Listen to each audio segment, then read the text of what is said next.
Tell me about Jonah and the whale. Hey, brother. I like to see that you use the word allegory.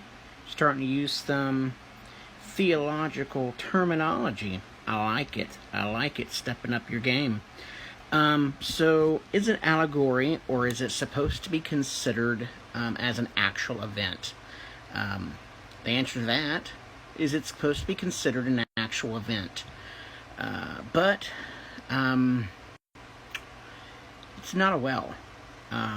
That was just a common, I want to say, American twist on the story. I can't actually 1% point back to it was America, but I want to say America, the American churches, to make it easier for children. Said it was a well. Scripture only says it was a large fish. Now, as far as you used a hump well, for example, and said therefore it can't happen, I want you to take a second, even pause this video if need be, and Google people being swallowed by a well. You'll see that it has happened several times.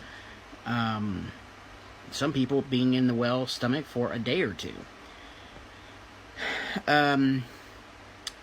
But as far as it being a true event, Scripture does state it to be so.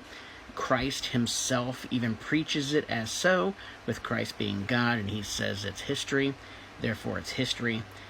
For a foundational, sound, doctrinal Christian, they would repeat what the words of Christ said. And Christ himself used this story to represent spiritually, like again, God likes to use a lot of examples and symbolisms to make a spiritual point. But he uses this story also to tell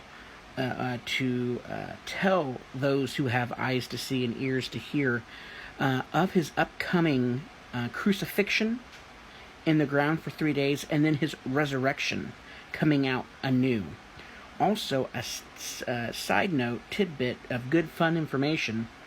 When he finally got spit up from the large fish and went to Nineveh, when he preached, he had the world's largest conversion rate from non-believer to believer.